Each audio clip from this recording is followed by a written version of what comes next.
लड़का राक्षस के पीछा से बचने के लिए पेड़ पर चढ़ गया, लेकिन टहनी पर फंसकर नीचे नहीं उतर पाया। दोनों इसी तरह आधी रात तक वही रहे। तभी एक तितली लड़के के हाथ पर बैठी। लड़के ने अनजाने में उसे डरा दिया। वो उड़ गई और फिर राक्षस की शाखा पर जा बैठी।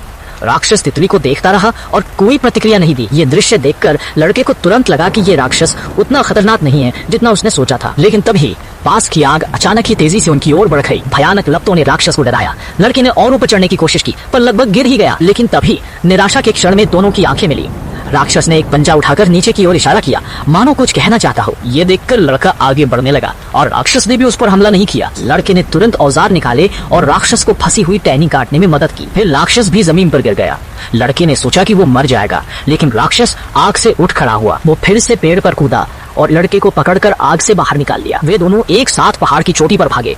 राक्षस ने लड़के को ध्यान से देखा, लेकिन अगले ही पल उसका शरीर अचानक क्या चीज आसमान से गिरी, उसने उठाकर देखा। पता चला कि आसमान से सामान्य बारिश की बूंदे नहीं बल्कि चमकते हुए रत्न गिर रहे थे। लड़का अभी खुश भी नहीं हुआ था कि अनगिनत रत्न बारिश की तरह बरसने लगे। राक्षस ने तुरंत अपनी बाहें फैलाई, लड़के के लिए एक सुरक्षात्मक दीवार बनाई। हालांकि लड़के के माता पिता बच नहीं पाए। भारी कपड़े पहनने के बावजूद चाकू जैसे नुकीले रत्न उन पर गिरे, जिससे उन्हें बहुत दर्द हुआ। हर तरफ तबाही थी। उन्हें तुरंत आश्रय की तलाश थी। आखिरकार एक बड़ी चट्टान के नीचे उन्हें अस्थायी आश्रय मिला। तेज हवाएं नुकीले पत्थरों को हर दिशा में ले जा रही थी, मानो इसका कोई अंत ना हो। ऐसे साधारण आश्रय में रहना स्पष्ट रूप से लंबे समय तक चलने वाला समाधान नहीं था। ठीक इसी निराशा के क्षण में रेडियो पर अचानक बेटी की बेचैन आवाज आई, पेनी, मैं चैरियट में हूँ और तुम्हें लेने आ रही हूँ। वो माता पिता के न लौटने का इंतजार करते करते रथ चलाकर उन्हें खोजने आ गई। तेज हवा और तूफान में वे रास्ता भटक गए और अपने माता पिता का कोई निशान नहीं ढूंढ पाए। सौभाग्य से उस देखभाल करने वाले व्यक्ति ने तुरंत कार्रवाई की। उसने अपने सिर पर लगी रोशनी जलाई और पेनी के लिए आगे का रास्ता रोशन कर दिया। पेनी रोशनी का पीछा करते हुए जल्द ही अपने गंतव्य पर पहुंच गई। परिवार ने चोटों से होने वाले दर्द की परवाह किए बिना तुरंत गाड़ी में चढ़ गए, लेकिन गाड़ी में जगह कम थी,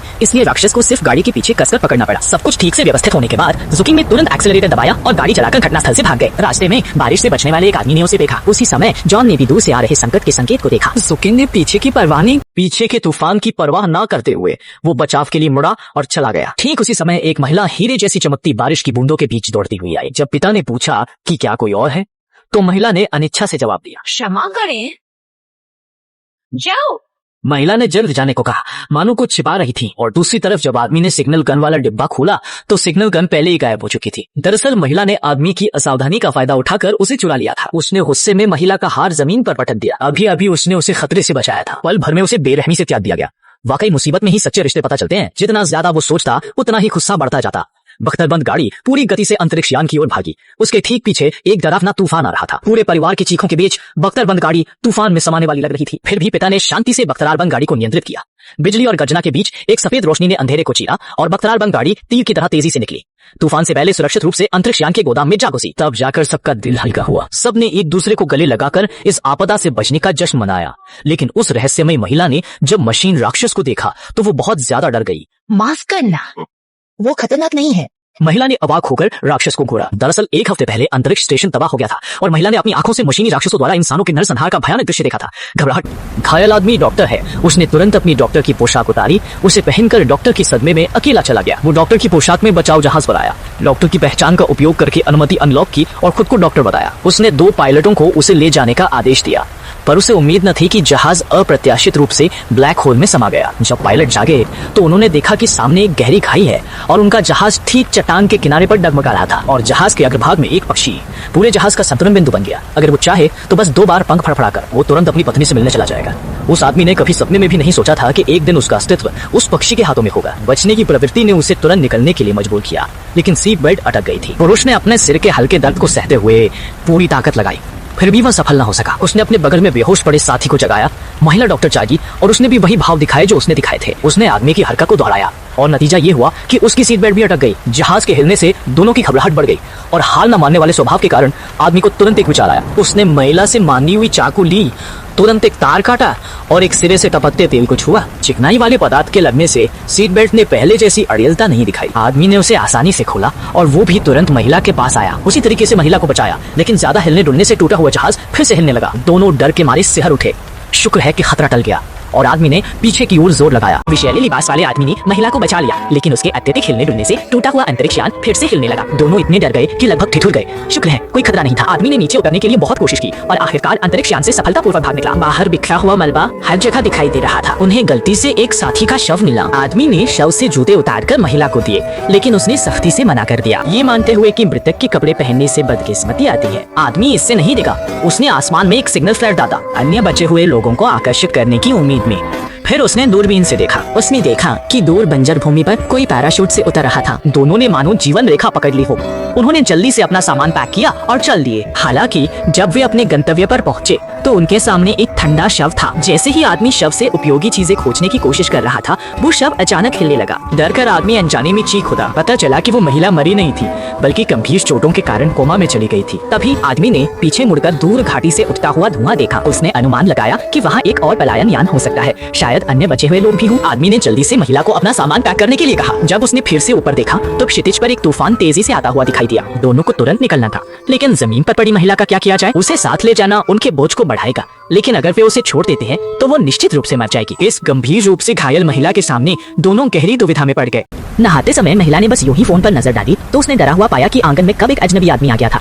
वो व्यक्ति धीरे धीरे उसके बाथरूम की ओर आ रहा था। लिसा को तुरंत एहसास हुआ कि कुछ गड़बड़ है। उसने जल्दी से कपड़े पहने और पुलिस को फोन करने का फैसला किया, परंतु अनजाने में ठीक इसी समय उसका फोन बैटरी खत्म होने से अपने आप बंद हो गया। लिसा घबरा गई, क्योंकि इस समय वो घर में अकेली थी। वो जल्दी से दूसरी मंजिल की बालकनी पर भागी। बाहर की ओर चिल्लाई कि उसने पहले ही पुलिस को फोन कर दिया है, ताकि वो काले कपड़े वाले आदमी को डराकर भगा सके। फिर वो जल्दी से अंदर भाग गई और दरवाजे को कसकर बंद कर दिया। सभी प्रवेश निकास द्वारों को बंद करने की पुष्टि करने के बाद वो थोड़ी शांत हुई और अपने फोन को चार्ज करने के लिए पावर बैंक उठाया, पर उसे नहीं पता था कि काला आदमी इस समय तक दरवाजे पर आ चुका था। सौभाग्य से इस विला की शीशे पर प्राइवेसी फिल्म लगी थी। अंदर से बाहर तो दिख रहा था, लेकिन बाहर से अंदर कुछ भी दिखाई नहीं दे रहा था। लिसा को सांस रोकनी पड़ी। एक भी आवाज निकालने की हिम्मत नहीं हुई। सौभाग्य से काले कपड़े वाले आदमी ने कुछ देर तक देखा, कुछ भी असामान्य नहीं पाया और फिर पीछे के दरवाजे की ओर मुड़ गया। तभी लिसा को याद आया कि वो पीछे का दरवाजा बंद करना भूल गई थी। वो तुरंत पीछे के दरवाजे की ओर भागी और काले कपड़े वाले आदमी के अंदर आने से ठीक एक सेकंड पहले उसने दरवाजा अंदर से बंद कर दिया। काले कपड़े वाले आदमी को घर के अंदर झांकते हुए देखकर लिसा का दिल तुरंत धक धक करने लगा। किसी भी अनहोनी को रोकने के लिए लिसा तेजी से बाकी दरवाजों को जांचने गई, जब तक कि काला आदमी दूर नहीं चला गया। तब उसने फोन को चार्ज करने की हिम्मत की। हालांकि उसने बिल्कुल नहीं सोचा था कि काले कपड़े वाले आदमी का जाने का कोई इरादा नहीं था, बल्कि वो विला की चारों ओर घूम रहा था, अंदर आने की जगह ढूंढ रहा था। लिसा समझ गई कि अगर वो अंदर घुस गया तो सब खत्म हो जाएगा।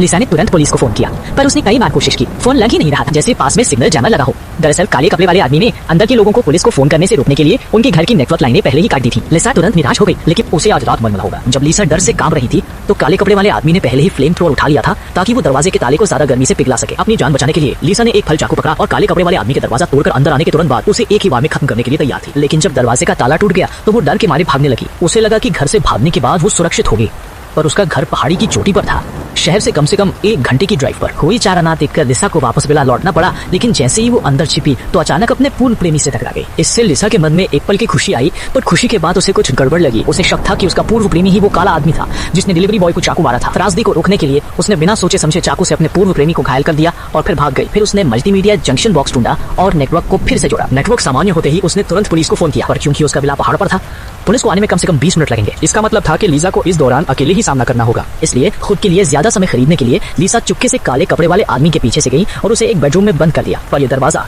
ज्यादा देर तक टिक नहीं पाया और जल्द ही काला आदमी दरवाजा तोड़कर बाहर आ गया। किस्मत से तब तक लिसा ने घर की बिजली काट दी थी। घने अंधेरे में काले कपड़े वाला आदमी जल्द ही रास्ता भटक गया और तभी लिसा ने भी चाकू कसकर पकड़ा। पीछे से काले कपड़े वाले आदमी से जानलेवा मुकाबला करने की योजना बनाई। कौन जानता था कि तभी फोन की घंटी अचानक बज उठी और इस तरह जवाबी हमले का बेहतरीन मौका पूरी तरह से हाथ से निकल गया। जब लिसा को लगा कि उसकी जान बचने वाली नहीं है, तभी बाहर से अचानक पुलिस सायरन की आवाज आई। अप्रत्याशित रूप से काले कपड़े वाला आदमी शोर सुनकर डर गया और बिना कुछ कहे मुड़ा और भाग गया। जब वो चिंता में इधर उधर घूम रही थी, अचानक उसने छत पर लगे धुएं के अलार्म को देखा। वो सोचा कि अगर इसे उच्च तापमान से सक्रिय किया जाए तो जल्दी ही फायर ब्रिगेड आ जाएगी। लिसा ने सीधे माचिस जलाकर अलार्म को जलाने की कोशिश की। अच्छी बात यह रही कि थोड़ी मशक्कत के बाद वह अंततः अलार्म को सक्रिय करने में सफल रही। उसने सोचा कि काले कपड़े वाला आदमी अलार्म सुनकर पीछे हट जाएगा, लेकिन बाहर का काले कपड़े वाला आदमी बिल्कुल भी नहीं हो रहा है। उसने सीधे अपने बैग से एक रिमोट कंट्रोल निकाला और हल्के से बटन दबाकर आसानी से बजाय अलार्म को बंद कर दिया। लिसा की प्रतिक्रिया देने से पहले ही काले कपड़े वाला आदमी जबरदस्ती दरवाजा तोड़ने की तैयारी करने लगा। सौभाग्य से उसके घर का दरवाजा काफी मजबूत था। काले कपड़े वाला आदमी कुछ मिनटों तक पीटने के बाद चला गया। खतरे से बचने के लिए लिसा पीछे के दरवाजे से बाहर निकलना चाहती थी, लेकिन वहां लौटते हुए काले कपड़े वाले आदमी से टकरा गई। जिसके बाद काले कपड़े वाला आदमी दरवाजे के शीशे को जोर जोर से पीटने लगा। शीशा टूटने ही वाला था कि बाहर की घंटी अचानक बज उठी। असल में 1 घंटा पहले लिसा ने अपने मोबाइल पर ऑर्डर किया हुआ खाना आ गया था, इसलिए लिसा जल्दी से दूसरी मंजिल की बालकनी पर दौड़ी ताकि डिलीवरी बॉय से मदद के लिए पुलिस को बुलाने को कह सके। लेकिन दूरी ज्यादा होने के कारण वह सुन नहीं पाया कि वह क्या चिल्ला रही थी। लिसा के फिर से चिल्लाने से पहले ही डिलीवरी बॉय को काले कपड़े वाले आदमी ने मार डाला। लिसा तुरंत डर के मारे स्तब्ध हो गई, क्योंकि इस समय घर में केवल वही अकेली थी। अब वो बाहर से कैसे मदद मांगे। समय जल्दी ही रात में बदल गया। रात के अंधेरे का फायदा उठाकर लिसा चुपचाप विला के साइड गेट से बाहर निकल गई और इस मुसीबत भरी जगह से कार लेकर निकलने की योजना बनाई। हालांकि जब वो कार स्टार्ट करने की तैयारी कर रही थी तो उसने पाया कि कार किसी भी तरह से स्टार्ट नहीं हो रही थी। असल में काले कपड़े वाले व्यक्ति ने पहले ही अनुमान लगा लिया था कि लिसा ऐसा करेगी और पहले से ही इंजन की टेंशन वायर काटी थी। देख रही थी कि काले कपड़ों में आदमी पास ही उसे घूर रहा है। लिसा को अस्थायी रूप से विला में वापस जाना पड़ा, लेकिन काले कपड़ों वाला आदमी जल्दी ही पीछे कटे हुए आ गया और उसने कांच में लिखा कि वह आज रात मरना ही होगा।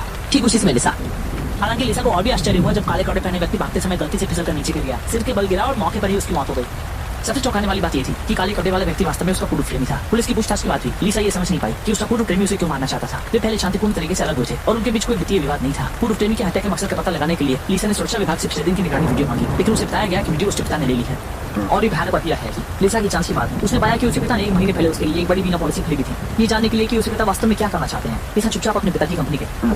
直到这时，丽莎才终于明白了所有真相。原来父亲的公司陷入危机，濒临破产，现在急需一大笔钱来渡过难关。丽莎顿时意识到，真正的黑衣人就是自己的父亲。但丽莎没有当面揭穿这件事，而是故意骗父亲晚上科尔卡那个列布拉亚，फिर उसे छड़ मिली शराब को गिलास दिया। जैसे ही पिता ने छड़ मिली शराब पी ली, वो जल्दी ही चारों तरफ से कमजोर होकर जमीन पर गिर पड़े। लिसा के दबाव डालने पर उन्होंने उस दिन की सारी घटना स्वीकार की। असल में पिता ने उस दिन लिसा की आवाज में उसके पूर्व प्रेमी को घर बुलाया, उसे मारकर लिसा के आंगन में फेंक दिया। पूर्व प्रेमी वास्तव में सिर्फ एक बलि का बकरा था। फिर लिसा ने पिता को बताया कि उन्होंने जो छड़ पिया है वो बिना रिमोर्स मौत का है और 2 घंटे के भीतर दिल का दौरा पड़ने से मौत हो जाएगी। पिता से बदला लेने के लिए उसने पिता के लिए एक बीमा खरीदा है। जैसे ही पिता के मृत्यु प्रमाण पत्र प्रभावी होगा, उसे भारी मुआवजा मिलेगा और उसने अभी जो भी कार्रवाई की है वह सभी निगरानी क्षेत्र से बच चुकी है, इसलिए पुलिस शायद जितनी कोशिश कर ले असली अपराधी का पता नहीं लगा पाएगी। कहानी के अंत में लिसा ने सफलतापूर्वक सभी बीमा राशि प्राप्त की और इस पैसे के साथ शहर छोड़ दिया।